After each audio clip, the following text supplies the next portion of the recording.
हे guys, welcome back to my channel. And मला निघताना खूप उशीर झालेला म्हणून मी काय स्टार्टिंगपासून ब्लॉग बनवला नाही. मी म्हटलं की जाऊ दे, डायरेक्ट गाडी स्टार्ट करू, पटकन निघूया, रस्त्यात गेल्यावरती ब्लॉग स्टार्ट करू. तर आज आम्ही चाललो आहे नाशिकला आणि मी आज सोलो राईड नाही करत आहे. आज माझ्यासोबत आहे माझी बहीण. खूप दिवसांपासून आमचा प्लॅन चालू होता की त्र्यंबकेश्वरला जायचं आहे. पण बिकॉज ऑफ हेवी सीझन मला अजिबात जमलं नाही नोव्हेंबर डिसेंबर कुठे फिरण्यासाठी. सो आजचा दिवस चांगला वाटला आणि आज वेळ पण होता, म्हटलं चला निघूया. कारण की खूप जास्त प्लॅन केला ना की मग ती राईड किंवा ती ट्रिप लवकर पॉसिबल होत नाही. आपण नुसतं जाऊ करतो, ते काय होत नाही. सो सडन प्लॅन बनवायचा आणि झटपट पटापट निघून जायचं.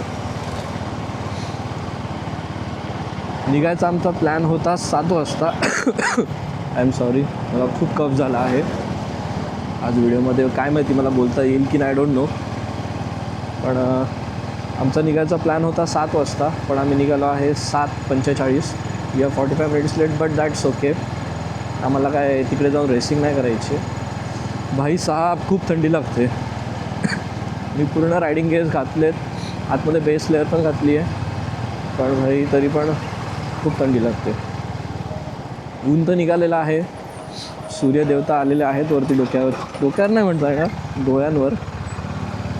लेट्स सी किती वेळ ही थंडी राहते. पेट्रोल तर सध्या आहे, पण टाकून घेऊ का इथेच? हां, इथेच टाकतो, म्हणजे मला सारखं कुठे थांबवायला नको. So guys, now we have connected to the highway of Mumbai Nashik way. मधल्या रस्त्याचं काम खूप चालू आहे आणि कंटिन्यू जॉबवाल्यांची गर्दी. सो म्हणून मी काय व्हिडिओ चालू ठेवला नव्हता. म्हटलं एकदा हायवेला लागल्यानंतर स्टार्ट करू. फायनली आपण आता हायवेला लागलेलो आहोत आणि खूप चांगला झाला आता हा हायवे. पहिले खूप छोटा होता आणि आता खूप मोठा झालेला आहे.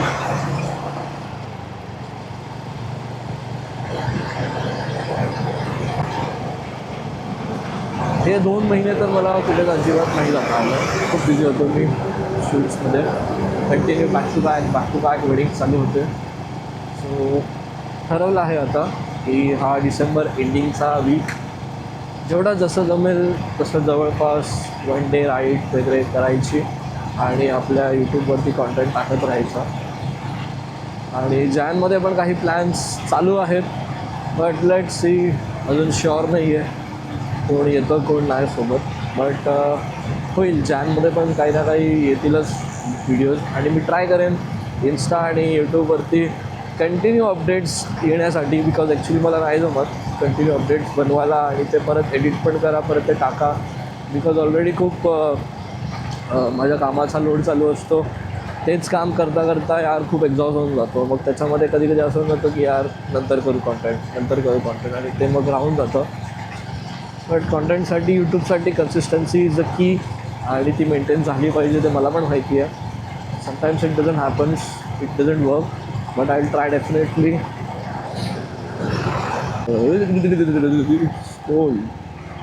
आणि ग्लोव्ज घालून पण माझा हात गारटलेत. So now I need another new gloves, because आता हे जुने झालेत. हे खूप रगडलेत मी 2-3 वर्ष. So now I need a new pair of gloves. यार खूप सारे ॲक्सेसरीज पण लावायचे. हां, अशी जरा ट्रॅफिक आली ना की थोडं बरं वाटतं, जरा वॉर्मनेस वाटतो. एकदम मोकळा असेल ना की ग असं धबधब्याखाली भिजल्यासारखं वाटतं.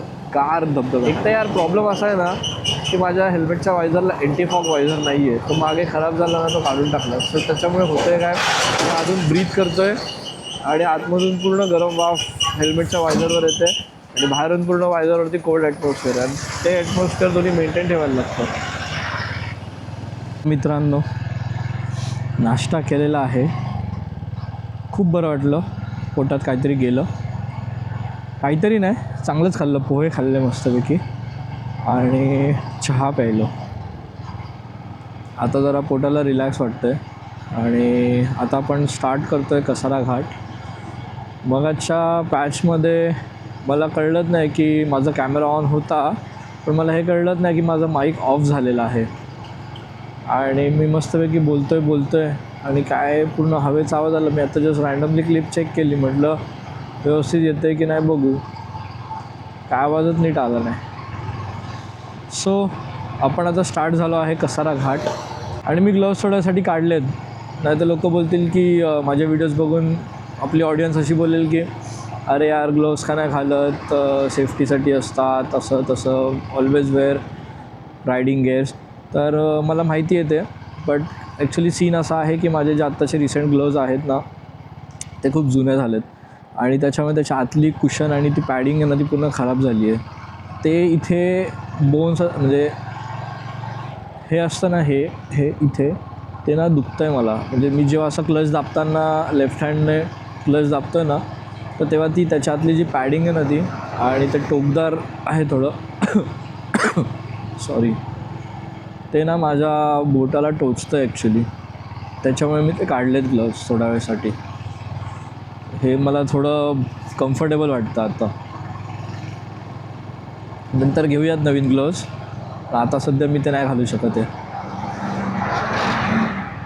आणि आता थोड्या वेळाने कसारा घाट सोडल्यानंतर इगतपुरी लागेल आणि इगतपुरीच्या नंतर मला मॅप पण लावायला लागणार आहे, कारण की मला पुढून कुठून लेफ्ट मारायचा आणि पुढचा रस्ता मला एक्झॅक्टली माहीत नाही. सो आपण मॅप लावणार आहोत. आणि ते ग्लोव्सचा टच पण खराब झालेला आहे, सो त्याच्यातनं फोन टचस्क्रीन पण होत नाही, त्याच्यामुळे मी ते काढून ठेवलं. भाई घाटात पण कसले सुसाट चालत असे लोक.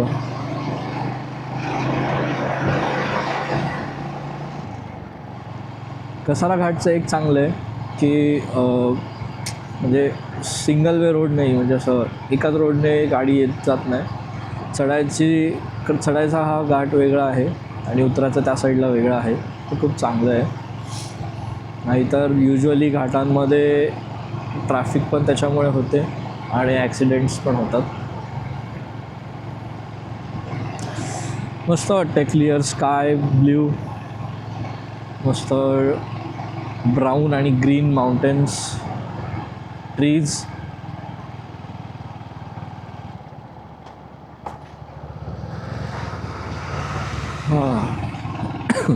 आज सोमवार आहे आणि सोमवारी त्र्यंबकेश्वरला आज किती गर्दी असेल आय डोंट नो.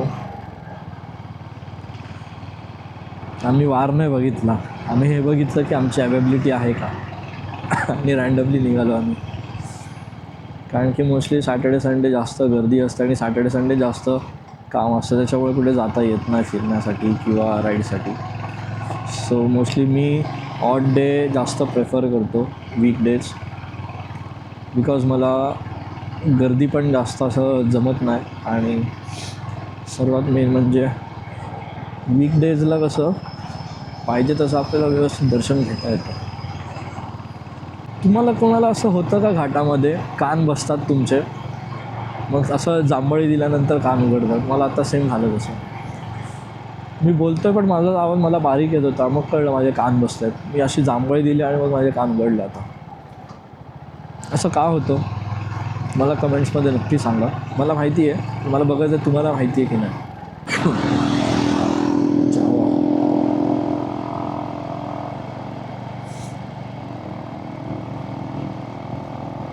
तीव्र वळण, ओके, पण हे एकदम तीव्र वळण तर नाही आहे.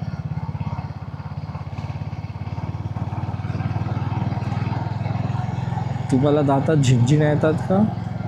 तीव्र सनक जाते का? Use so and so XYZ Colgate. घाटात गाडी चालवायला मजा येते, स्पेशली कसारा घाटात, कारण की मोठा रस्ता आहे, 2 लेन मिळतात आपल्याला आणि समोरून कुठली गाडी येणार नाही हे माहीत असतं. अँड द घाट एंड्स, घाट संपलेला आहे. आणि आता आपण लवकरच इथे इगतपुरीमध्ये एंट्री करणार आहोत.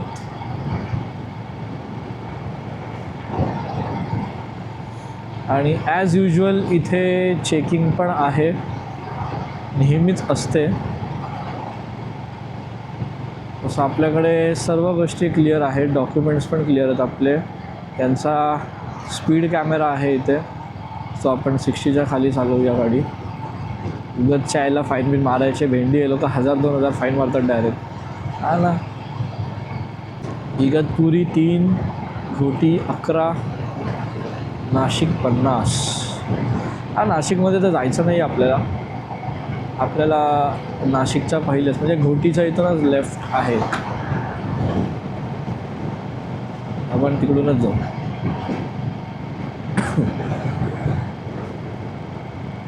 Igatpuri is called fog city, पण ह्यासाठी फॉग बघायचा असेल तर सकाळी लवकर या, नाही तर रात्री या.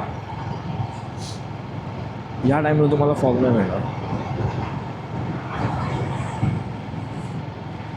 काश समृद्धी हायवेला बाईक अलाउड केली असते, किती मजा आली असती माहिती.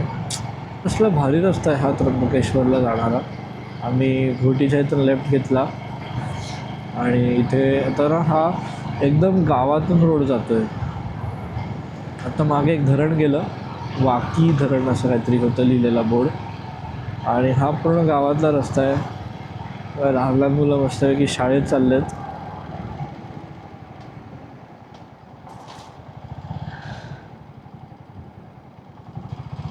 आणि इथे खूपच वळणदार रस्ते आहेत. तुम्ही इथून येणार असाल ना तर सांभाळून गाडी चालवा. सॉरी, माझं लक्ष त्या साईडला धरणाकडे होतं. वा, हे धरण आहे.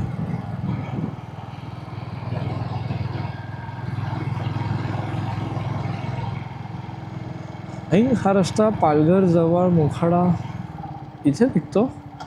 ओ भाई 6 माहीतच नाही.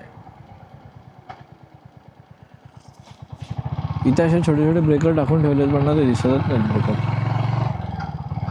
हा रस्ता आत्ता तेवढा भारी दिसतोय, हा पावसाळ्यामध्ये किती भारी अजून असेल. मस्त सर्वीकडे हिरवीगार घनदाट आहे, मस्त सर्वीकडे हिरवीगार घनदाट झाडे झुडपे आणि असा मस्त मोकळा रस्ता. आणि हा रोड पण खूप चांगला आहे. म्हणजे मी जेव्हापासून हा रोड स्टार्ट केला ना, हा 1 तासाचा दाखवत होते. ॲप्रॉक्सिमेटली 40-1 किलोमीटर होता रोड. आता मी 5-6 किलोमीटर आलो आहे पुढे. तर अजूनपर्यंत मला कुठेच रस्ता असा खराब किंवा खडबडी रस्त्याचं काम तर कुठे जाणवलं नाही. खूप चांगला रस्ता आहे हा. ट्रेनने तर ते खूप लांब पडतं, आणि जेवढा एक्सपेन्स माझा बाईकने फ्यूल खाणं पिण्यात जाणार आहे ना, त्याच्यात जास्त गेला असतं. परत त्या स्टेशनवरनं बस करा किंवा टमटम करा, टॅक्सी करा त्र्यंबकेश्वरची. मग त्र्यंबकेश्वरनं परत रिटर्न स्टेशनपर्यंत जा. मग तेवढ्या वेळात ती ट्रेन पण मिळाली पाहिजे, नंतर तोपर्यंत मग थांबून राहा. किंवा दर्शनाला लेट झालं किंवा तिच्या स्टेशनला पोचायला लेट झालं तर परत ट्रेन मिस होणार.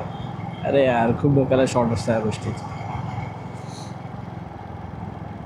मस्त गाडी काढायची, नॉनस्टॉप जायचं, जिथे वाटेल तिथे मध्ये ब्रेक घ्यायचा, डायरेक्ट लोकेशन टू लोकेशन. मला अशा रस्त्यांवर गाडी चालवायला खूप आवडते, जिथे असं मोकळं निसर्ग असतो ना, दोन्ही साईडला झाडं, एखादं गाव, मस्त डोंगरं आणि मोकळा रस्ता. हा रस्ता आहे ना, हा दिवसाचे ठीक आहे, पण काळोख झाल्यानंतर रिस्की वाटतो मला खूप. कारण की या रोडला आजूबाजूला लवकर काहीच नाही आहे. इन केस कधी काही झालं, फॉर एक्झाम्पल गाडीचा काही टेक्निकल इश्यू किंवा रात्री असतं की कुठले जनावरं प्राणी वगैरे येतात, तर अशा सिच्युएशनमध्ये इथून बाहेर पडणं खूपच मुश्किल आहे. आणि सहजासहजी अशा रोड्सला कोण रात्रीचे पटकन हेल्प पण नाही करत आणि लिफ्ट पण नाही देत. दिवसा ट्रॅव्हल करताय तर हा रोड ठीक आहे, नाहीतर जर इव्हनिंग झाली आहे आणि लाईट डाऊन ऑलरेडी होत असेल तर सर्वांना मी हे सजेस्ट करेल की नाशिकवाला रूट पकडा सिटीमधला.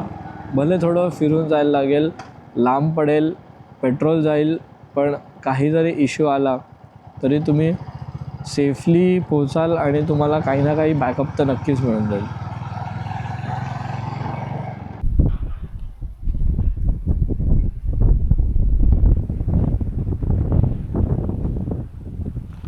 तर आम्ही पोचलेलो आहे त्र्यंबकेश्वर मंदिरात आणि इथे लाईन आहे. लाईन बघू शकता तुम्ही.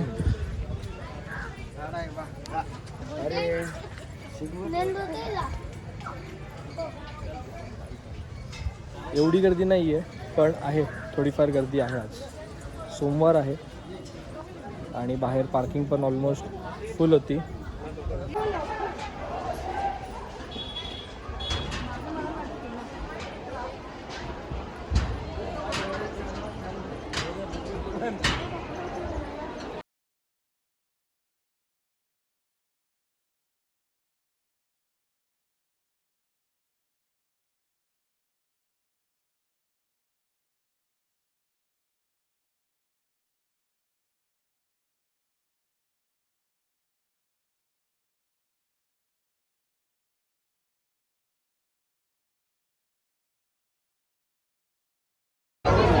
अडीच तास झालेलं आम्ही लाईनमध्ये उभं आहे, पण अजून पण आमचा नंबर नाही आला आहे. आज खूप सॉलिड गर्दी आहे. आज सोमवार पण आहे, भयंकर गर्दी आहे.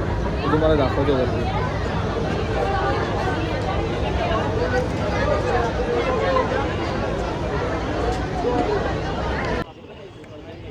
लिटरली 4 तास गेलेत लाईनमध्ये, लिटरली 4 तास. 12ला लाईन चालू केलेली आम्ही आणि आता 3:45 झाले. आता आम्ही बाहेर पडलो आहे.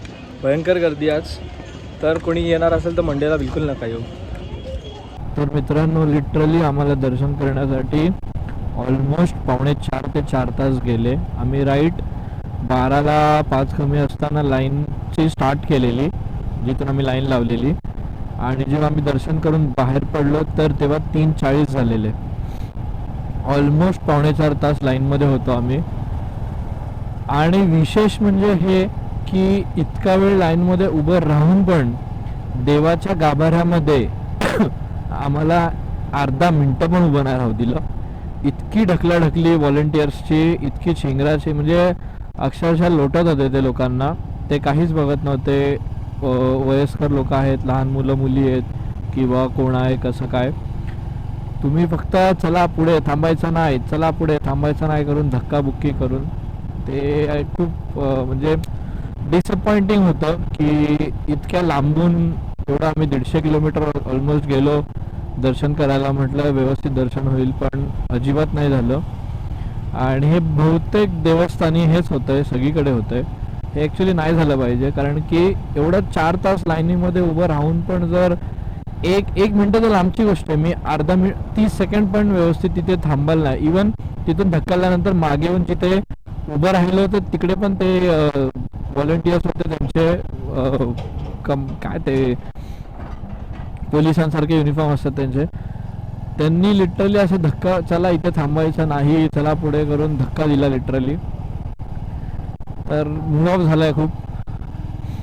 राग पण येतोय, पण काय करू शकत नाही. कोणाकोणाशी किती आर्ग्युमेंट करणार. ब्लॉग लवकरच येईल आपल्या चॅनलवरती आणि असेच चांगले चांगले व्हिडिओज येत राहतील. व्हिडिओ आवडला असेल तर नक्की लाईक आणि कमेंट करा.